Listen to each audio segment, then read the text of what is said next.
पंच परमेष्टि भगवान की जय हो। आचार्य श्री गुरुवर कुंद कुंद महाराज की जय हो। आचार्य श्री गुरुवर विद्या सागर महाराज की जय हो। परम उपकारी निर्यापक श्रवण मुनिपुंग श्री सुधासागर जी महाराज की जय। आचार्य संघ की जय। हर वस्तु को 6 द्रव्यों में से मात्र एक जीव द्रव्य ऐसा है जो कुछ जान सकता है, जो कुछ सोच सकता है, विचार कर सकता है, लेकिन बहुमत का जमाना है। 6 द्रव्यों में जीव द्रव्य अकेला पड़ गया और अजीव द्रव्य जो हैं, अजीव तत्व जो हैं 5 हैं। इसलिए जब कोई भी व्यक्ति का किसी का ग्रुप बड़ा होता है तो वह छोटे ग्रुप को अपने में समाहित करने का प्रयास करता है और उसकी असाधारण शक्ति और असाधारण पर घात करता है। ये नेचर है। यदि गरीबों का महुमत बढ़ जाएगा तो अमीर को लूटेंगे, गरीब की शक्ति बढ़ेगी तो वो अमीरों को लूटेगा, अमीरों को घात करेगा, अमीरों को रहना मुश्किल कर देगा। गांव में से सारे अमीर भाग गए। क्यों भाग गए? गरीबों ने उनको लूटना शुरू कर दिया। अमीर लोग गांव में सुरक्षित नहीं थे। कई गांवों में हमने पूछा कि भाई आपने गांव क्यों छोड़ दिया, क्या वहां रोजी रोटी नहीं थी? बोले सब कुछ था, सुरक्षा नहीं थी। सुरक्षा नहीं थी। मैं घर में 2 अमीर थे गांव में, 2 सेठ थे गांव में। गरीबों का गांव है, उन्होंने लूटना शुरू कर दिया। उनका बहुमत था, उनकी शक्ति थी, वो कुछ भी हो जाए हम लोगों पर बुरी दृष्टि रखते थे, नजर रखते थे। इसलिए आज गांव, जितने गांव हैं, जो थोड़ा सा अमीर बनता है वो गांवों से भागता है। वो गांव में रहना नहीं चाहता, सो बात नहीं, लोग रहना नहीं देते, ये सबसे बड़ी बात है। और गरीबों की ये सबसे बड़ी मूर्खता है। अमीरों को इतना सताओ कि अमीर गरीबों की बस्ती से भाग जाए। यही उनकी गरीबी का सबसे बड़ा कारण है। जितने राजा महाराजा होते थे, जो ज्ञानी विद्वान होते थे, वो अमीरों को भागने नहीं देते थे, वे अमीरों को शरण देते थे, अमीरों को परेशान नहीं कर देते। आप कहीं भी जाके देखना, बड़े बड़े राजमहल थे, सब जितने अमीर जैनी होते थे राजमहल के आसपास होते थे, नगर के बीच में बसते थे, नगर के बीचों बीच बसते थे। राजा अपने पास रखता था। चित्तौड़ के अंदर देखो, जयपुर के अंदर देखो, सारे जैनी बीच में। सारे लोग ये नियम बनाया, जो राजा अमीरों को अपने पास रखेगा, अमीरों को सुख सुरक्षा देगा, वह राजा अधिक समय तक राज्य करेगा। वह राज्य हमेशा अभेद्य है, क्योंकि उसके मध्य में अमीर बसते।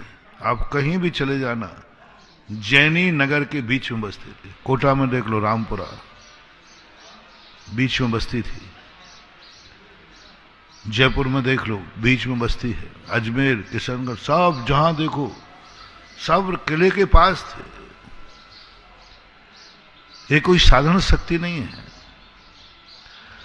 हमेशा पुण्यहीन को ये विचार करना है कि स्वयं बड़ी पुण्यहीन हो, लेकिन उसके चारों तरफ पुण्यवान हो,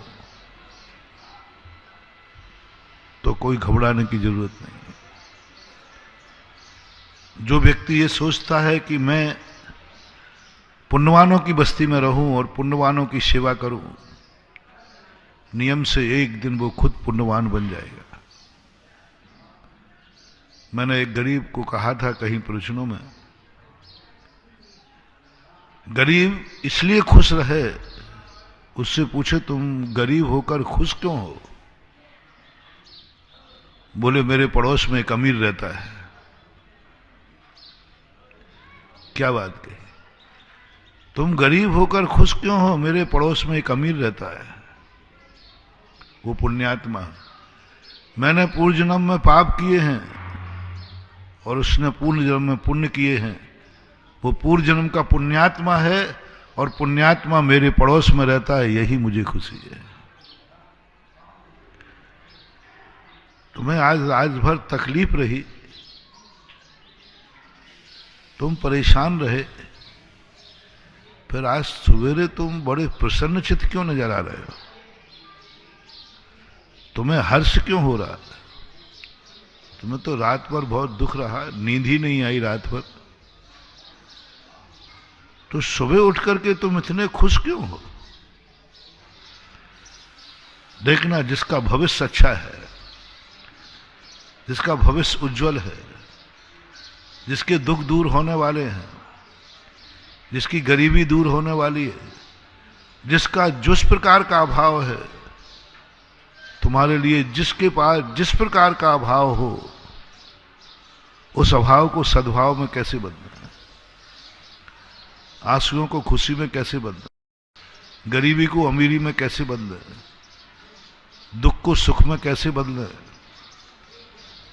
नेत्रों को ज्योति में कैसे बदलें, गूंगे पानी को वाणी में कैसे बदलें, बहरेपन को स्रोत इंद्री में कैसे बदलें, विकलांग को हम कैसे पैर देवें, विकलांग के पैर कैसे आएंगे, बुद्धिहीन बुद्धिमान कैसे बनेगा, लक्ष्मीहीन लक्ष्मीमान कैसे बनेगा? क्या थर्मामीटर बताएं? संसार दुखी है, संसार दुखी है, परेशान है, भविष्य कैसे बताएं? कैसे करो? अवध ज्ञान है नहीं, केवल ज्ञान है नहीं। हर व्यक्ति चाहता है महाराज जी, जो गुजर गई सो गुजर गई, जो भोग रहा हूं तो भोग रहा हूं, लेकिन कल तो बता दो मेरा कैसा है। व्यक्ति अतीत को भूलने को तैयार है, गुजर गया महाराज, जो कुछ बड़े कष्ट उठाए, बड़े दुख उठाए, बड़ी परेशानी उठाई, भूल जाता महाराज, भूल जाऊंगा। आज जो मैं दुखी हूं, आज जो मैं परेशान हूं, चलो महाराज इसको भी सहन कर लूंगा, सहन कर लूंगा। 12 घंटे की बात है, एक रात की बात है, इसकी महाराज आप चिंता मत करें। अतीत में जो हो गया मुझे उसकी कोई शिकवा नहीं है, कोई शिकायत नहीं है। वर्तमान जो मेरा कष्टों में है, इसकी भी मुझे कोई चिंता नहीं है। सबसे बड़ी चिंता महाराज कल कैसा होगा वो तो बता दो। आज नींद नहीं आ रही है, कोई बात नहीं, कल तो आ जाएगी ना। आज रोटी नहीं मिली, कल तो मिल जाएगी ना। आज ठोकर खा रहा हूं, कल तो अच्छे दिन आएंगे। हर व्यक्ति के मन में एक ही बात है, भविष्य कैसा है, वर्तमान कैसा है, इस पर विचार ज्यादा नहीं करते, सोचते भी नहीं, क्योंकि वर्तमान बहुत छोटा होता है, बहुत छोटा होता है। अतीत भी ज्यादा बड़ा नहीं होता, बड़ा है भविष्य। तीनों कालों में जैनागम में पूछा गया, तीनों कालों में सबसे बड़ा काल कौन है? तो बताया गया सबसे बड़ा काल भविष्य है। अतीत अनादिकाल है, लेकिन इतना बड़ा नहीं है, भविष्य बहुत बड़ा है। और हर व्यक्ति के मन में तमन्ना है, कल का बता दो महाराज, मेरा कल क्या होगा, कल का दिन कैसा है। यदि बहुत वर्तमान में व्यक्ति सुखी है और उसे कह दिया जाए कि कल तेरा दुख का दिन आएगा, तो वो आज ही दुखी हो जाएगा। वर्तमान में दुखी है और उससे कहा जाए कल तेरा बहुत अच्छा दिन आएगा, उसको अब वर्तमान भूल जाएगा। वो कहता है पर आज जो है तो हो, कल तो आपने कह दिया ना बहुत अच्छा दिन है। यानी हमारे वर्तमान का जो आनंद है वो भविष्य पर टिका हुआ है, भविष्य को जानना चाह रहा है, भविष्य कैसा है। मेरे पास भी बहुत लोग आते हैं, मंदिर भी आते हैं, सबके मन में एक ही तमन्ना है, महाराज आप तो मेरा भविष्य बताओ क्या है, मेरी भविष्य की जिंदगी का कुछ रहस्य बताओ क्या है। अब मैं कहां से बताऊं, केवल ज्ञानी हूं नहीं, अवध ज्ञानी हूं नहीं, मन पर ज्ञान है नहीं, और भक्त को अपने दरवाजे से खाली भेजना नहीं चाहता, क्योंकि भक्त जबरदस्त से वो इच्छा लेके आया है। भक्त का मेरे पास कुछ भी नहीं है, लेकिन भक्तों को इतना विश्वास है कि महाराज के पास जो है वो कहीं नहीं है, इतना विश्वास। मैं भक्तों से बड़ा परेशान हूं, मेरे पास कुछ है नहीं, मैं सही कह रहा हूं, मेरे पास, मैं बहुत छोटा सा साधु हूं, मेरी बहुत छोटी सी बुद्धि है, लेकिन लोग कहते हैं महाराज जी जिसका समाधान दुनिया में नहीं है उसका समाधान आपके पास है। और मैं कहता हूं भैया मैं बुद्धू चंद हूं, बुद्धू चंद, मेरी दृष्टि में मैं बहुत बुद्धू हूं, लेकिन दुनिया की दृष्टि में बोलो ना, आप लोग क्या मानते हो? तभी तो प्रश्न भेजते हो। अरे चलो अपन, क्यों लोग बोले महाराज जी हम लोगों में मीटिंग में 4 लोग बैठे थे, कोई समाधान नहीं हुआ, निर्णय हुआ, महाराज के पास भेजते, और हर समस्या का समाधान महाराज के पास है, और तभी तो तुम चले आते हो। बताओ बीनागंज वालों, काय के लिए आए? वहीं यदि समस्या निपट जाती तो कोई ना कोई बात तो है, चलो अपन महाराज से पूछते, यही है ना, सबके यही है। तो तुम लोग मुझे क्या समझते हो, बुद्धिमान हो? मैं हूं बुद्धू चंद। अब क्या करते, लोगों का विश्वास है, मेरे में कोई शक्ति नहीं है, लेकिन भक्त नहीं पता नहीं कितना शक्तिमान मानते। मेरे में कोई अतिशय नहीं है, लेकिन भक्त पता नहीं कितना अतिशय मानते हैं। मेरे में कोई चमत्कार नहीं है, कोई वाणी में चमत्कार नहीं है, कुछ नहीं है मेरे पास, लोग मुझे चमत्कारी कहते हैं। मेरे पास कुछ नहीं है, मैं कहता हूं भैया मेरे पास कुछ नहीं, तो आप लोग हंसते हो, महाराज हर बड़ा आदमी ऐसे ही बोलता है, आप भी कंजूसों की खोपड़ियों में हो। कंजूस क्या बोलता है, उससे कहो भैया तेरे पास बहुत, अरे भैया कहाँ है, अपने पास तो कहाँ है। कंजूस का ही लक्षण होता है। उससे कभी कहना अरे भाई तुम्हारे पास तो खूब है, अरे भैया कहाँ है, तुम देखने में लग रहा है मेरे पास कुछ नहीं है, घर से ही पानी नहीं निकलता, और वो फटे कपड़े पहनेगा, देखने में भी कैसा लगेगा कंजूस आदमी, जैसे बेचारे के पास कुछ है ही नहीं। और बोलने में तुम देखना, कभी महावीर जयंती का चंदा चिट्ठा इकट्ठा करने जाना, तुम्हें लेना थे उससे 1000 रुपया, वो 1000 का तो तुम्हारा समझ रहा भैया आजकल देखो घाटा हो गया है, आजकल ये हो गया, को पता नहीं कितनी सुनाएगा वो, और तुम्हें 100 रुपया दे के टिका के भगा देगा। वो अपनी कहानी सुना के 900 रुपया बचा लेगा। तुमने सोचा था कि महावीर जयंती में इसके हाथ से कितने रुपया लेना है, 1000, और उसने अपनी बनियाई गिरी से करके तुम्हें, ये होता है कंजूस आदमी का। तुमने ऐसे कंजूसों को देखा है, और वो कंजूसी की जो तुम्हारी आदत है, वही थर्मामीटर तुम मेरे पर लगा देते हो।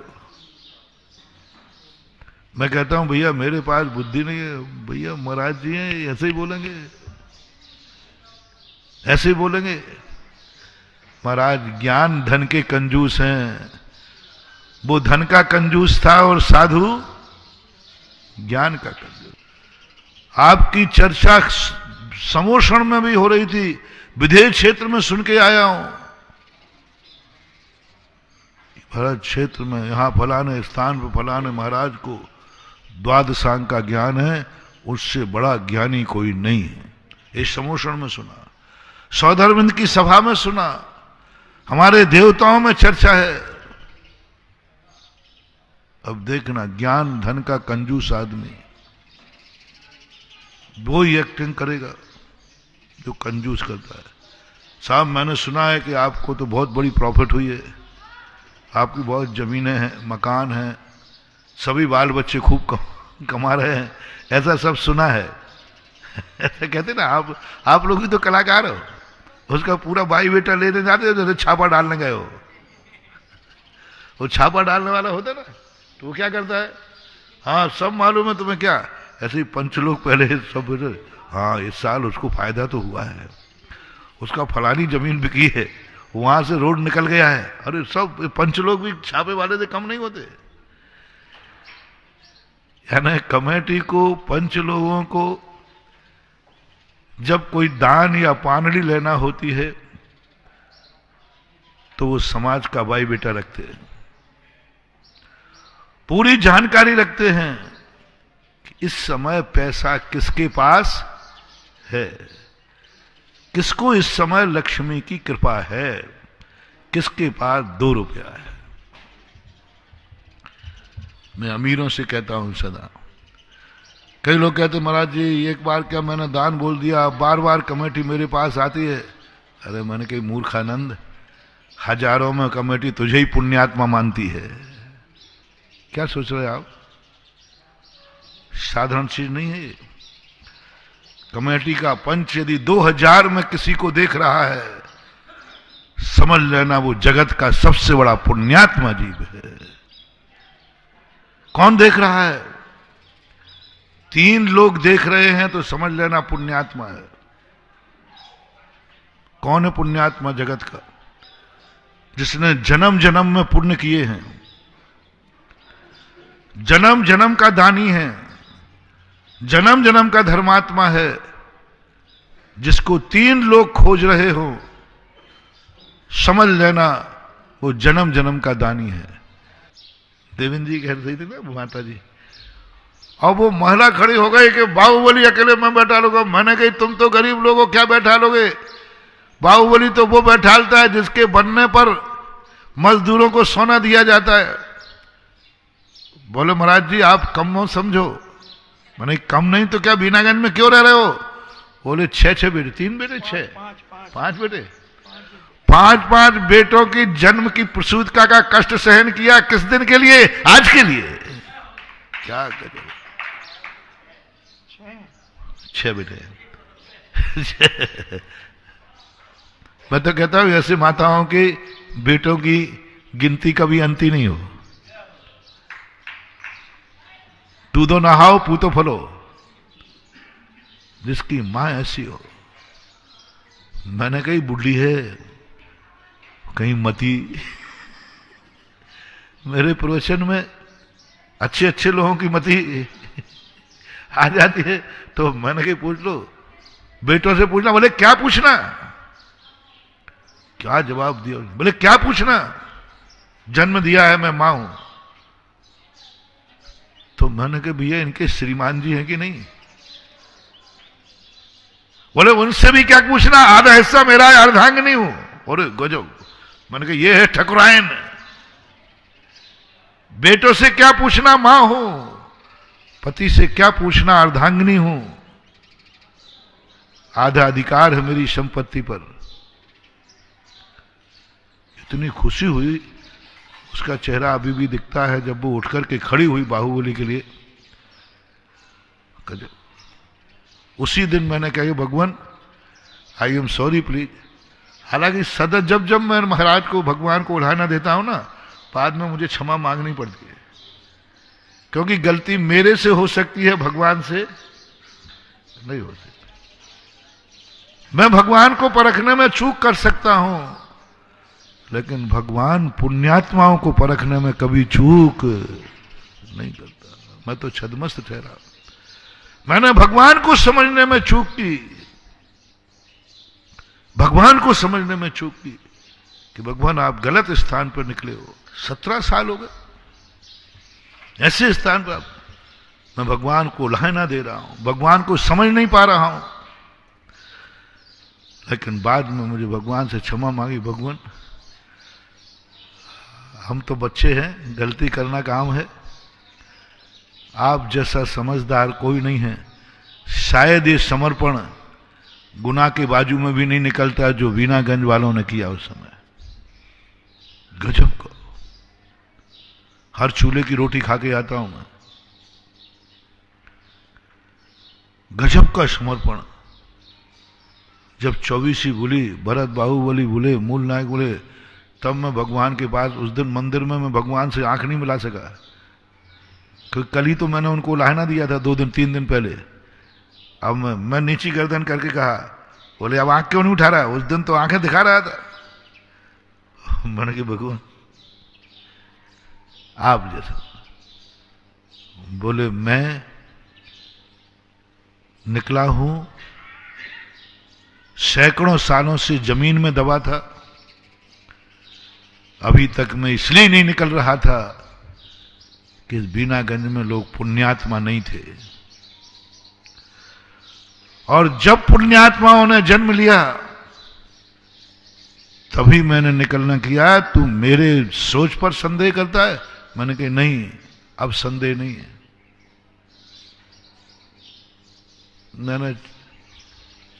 मैं भगवानों से सब जगह आई, मैं क्या करूं?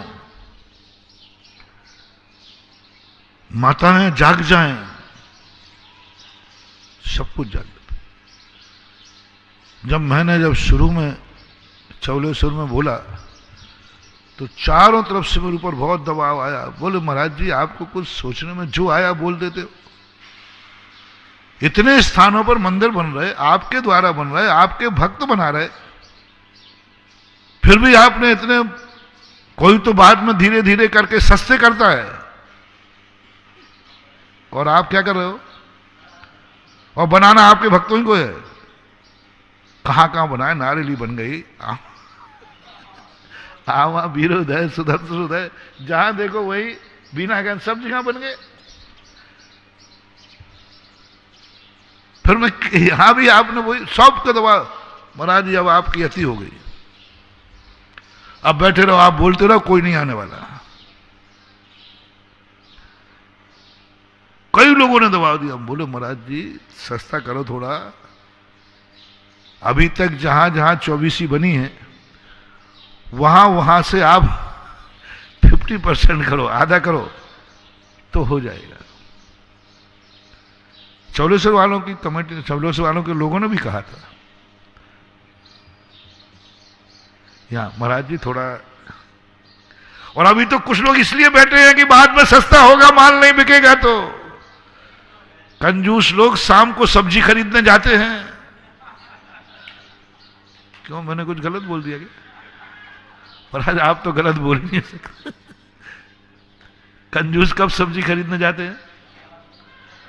शाम को। सुबह नहीं जाएंगे, शाम को जाएंगे कि वो जो काची है ना, वो कहे सेठ जी आप तो ले जाओ।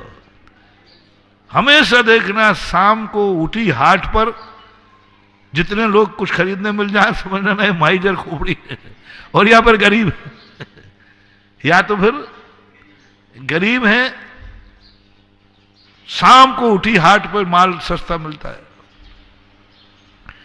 इसलिए कुछ लोग अभी बैठे हैं कि महाराज की उठी हाट सस्ती हुई। बाद में ऐसा होगा कि बचेंगे तो महाराज खुद कहेंगे चल तो जो देना हो दो। बढ़िया ऐसे ही करते ना, तो अंत में तो अरे भैया तुझे जो देना हो दे दे, ले जा।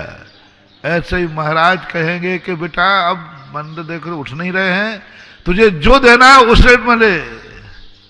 उसे क्या मालूम कि सुधा सागर का मॉल है। यहां उल्टा होता है, शुरू में सस्ता होता है। अशोक जी बोलो आज 24 कितनी महंगी हो गई? वो 50 देने को तैयार है लोग। उल्टा होता है, इस दुकान का मामला ही उल्टा है। शुरू में सस्ता है और बाद में महंगा है। नारेली में शुरू में 11 लाख का मंदिर था, बाद में 51 लाख का गया उठी हाट पे। वो कहता महाराज मैं तो इसलिए आया था कि 8 में मिल जाएगा।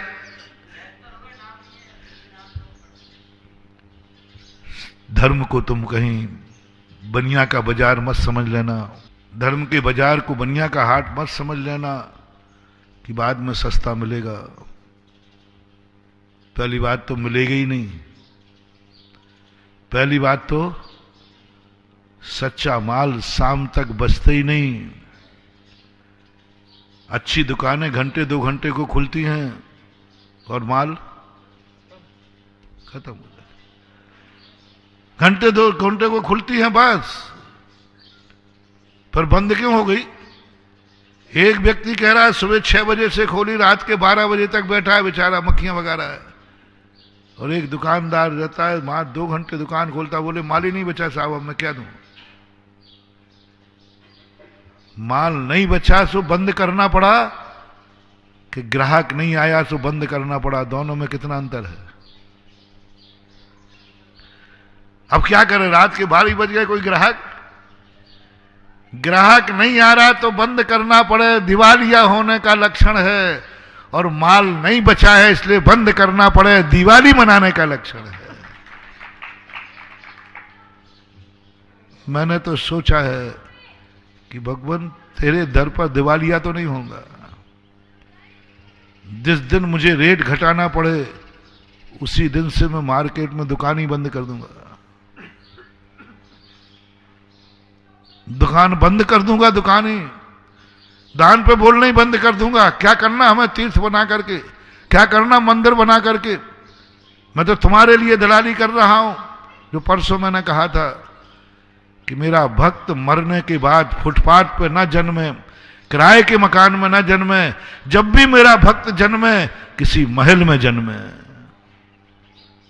कोई महल हो, कोई कुटी हो, कोई बंगला हो, बाप का निजी मकान हो। और वे ही व्यक्ति जन्मते हैं, मैंने स्पष्ट आगम से कह रहा हूं, जिन्होंने कभी, उन्हीं को जाकर ऐसे घरों में जन्मते हैं जिनके बाप का घर का मकान होता है, घर की हवेली होती है, घर का महल होता है। किनको होता है? मरना तो सबको है, मरने की चिंता नहीं है। तुम्हारे लिए जो मैं उपक्रम कर रहा हूं ना, ये मरने से बचाने का नहीं कर रहा हूं। मैं तुम्हें मरने से नहीं बचा पाऊंगा। बहुत बड़ी महानुभाव, मजबूर हूं। मैं खुद ही नहीं बच पाऊंगा तो तुम्हें बोलो कोई उपाय है मरने से बचाने का? भगवान महावीर थे तब भी क्या कोई मरने से बचा पाए? वो उनके दर्शन करने जा रहा है मेंढक, मर गया, हाथी के पैर से कुचल गया। क्या कर लिया महावीर? महावीर से पूछा भगवान आपके दर्शन करने आया था, मर गया। तो बोले भैया भगवान की वाणी में आता है, दुनिया की कोई भी शक्ति भगवान बन सकती है लेकिन किसी को मरने से नहीं बचा सकती। कोई नहीं, राजा राणा छत्रपति हथियन के अश्वार, मरना सबको एक दिन अपनी अपनी।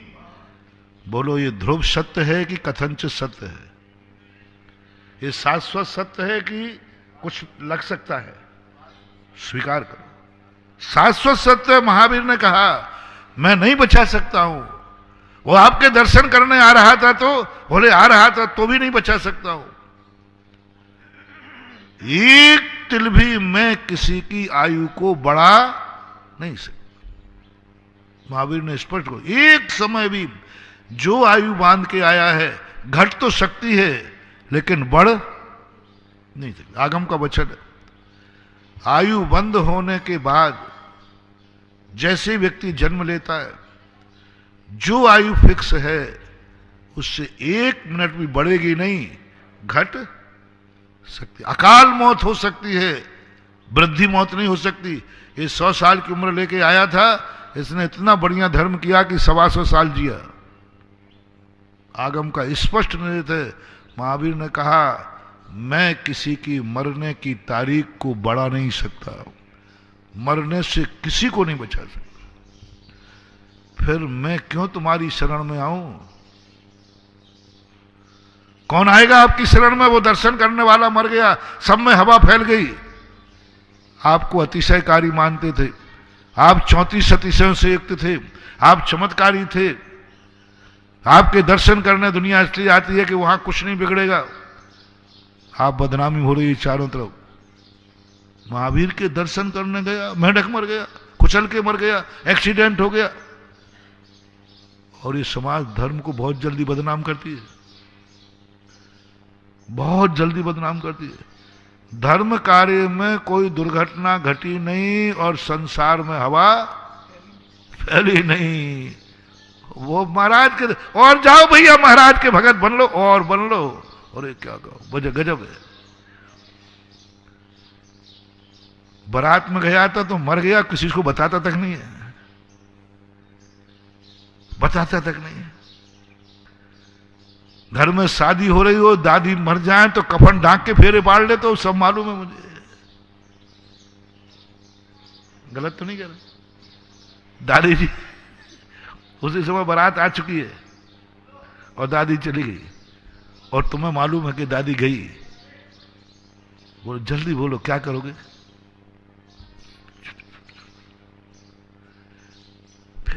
अल्लाह मत करो, अल्लाह बोलो।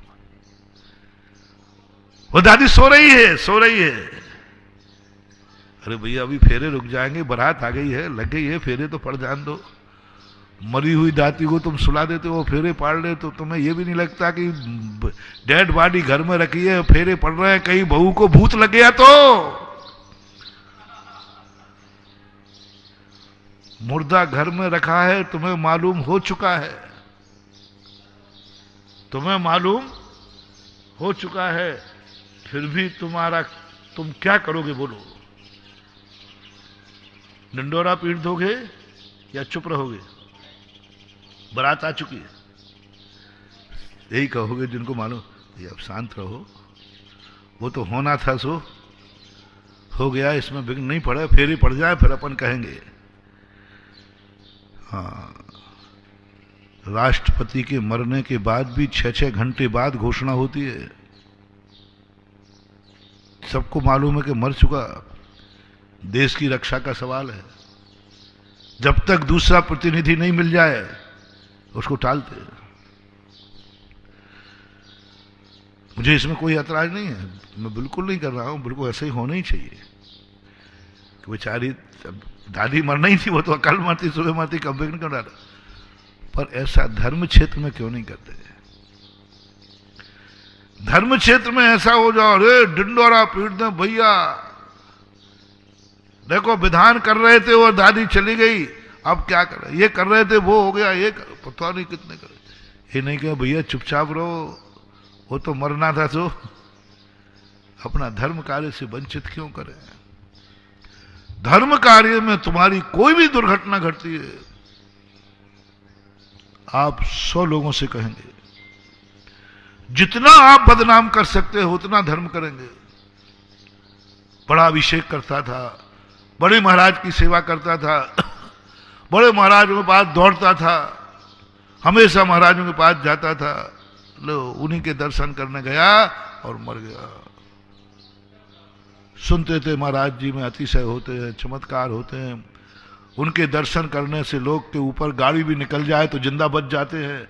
विश्वास ये था, विश्वास ये था। वो तो साइकिल से गिर गया और चला गया। बहुत डंडोरा पीटते हो, बहुत बदनामी करते हो। महावीर के समोषण में भी बदनामी हो गई। भगवान के संबंध में जो एंटी ग्रुप वाले थे, दूसरे संप्रदाय के लोग थे, बौद्ध आदि वहां घूमते, जब उन्होंने घटना से सारे संसार में महावीर को बदनाम कर डाला। देखो ये है महावीर का चमत्कार, ये है महावीर को देवता आते हैं सारे चमत्कार। देखो वो मेंढक मर गया, भगवान लोगों ने डेड बॉडी को, मेंढक की बॉडी को दुनिया में घुमाया,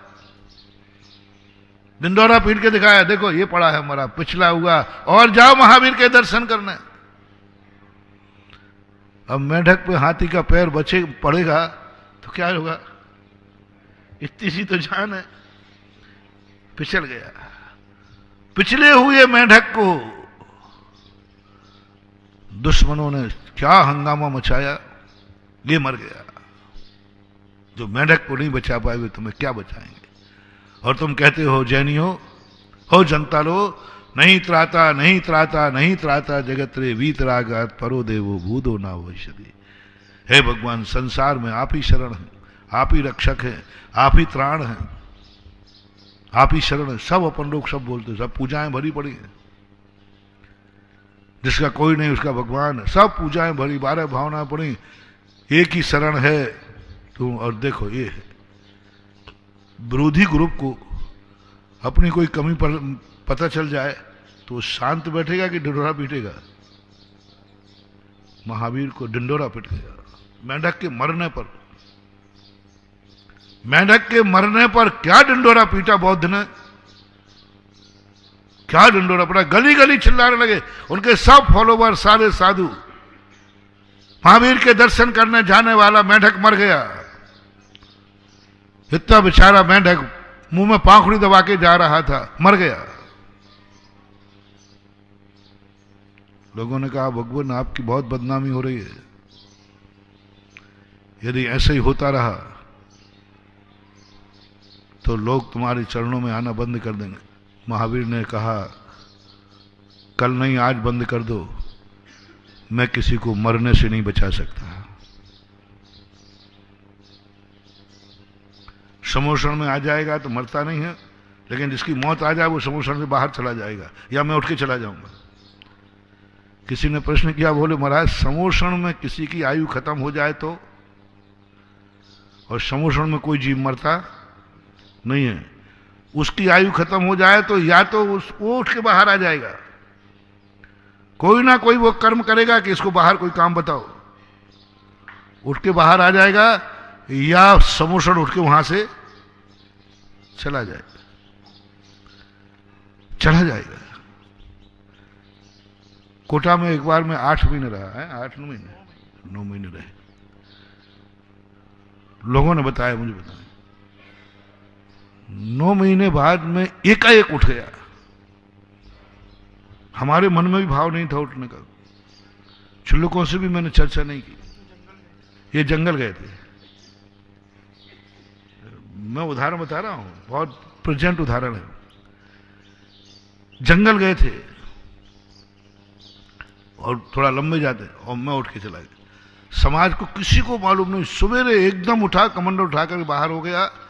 और जब मैं मंदिर से बाहर निकल गया, मैंने छुल्लक जी जहां हो उनसे कह देना वो मंदिर नहीं जहां सीधे आ जाए। लोग ताज्जुब में एकाएक क्यों आ गए, क्यों महाराज उठ गए? बाद में पता चला कि पता नहीं वहां के आदिनाथ भगवान हैं, उन्होंने क्या नियम ले लिया, क्या हो गया। बोले जब तक तू बैठा रहेगा 9 महीने में किसी की तीये की बैठक नहीं हुई। लोगों ने बताया कोई तीये की बैठक नहीं हुई, यानी कोई मरा ही नहीं। तो यमराज खोले कि ये बाबा बैठा रहा तो कहीं ऐसा जो मरे हुए कोटा के बाहर जाके मरे, कोटा में कोई मरा नहीं, कोटा के बाहर मरे। जिनको मरना था अभी कोटा के बाहर चले जाते थे। अब उस दिन क्या हुआ कि अब कोई कोटा के बाहर तो जाएगा नहीं, किसी को मरना जरूर था। तो उनका बाबा जी को उठाओ, और प्रकृति ने मुझे सुबह दिमाग में दिया, उठो यहां से, बहुत सारे यमराज का दरबार।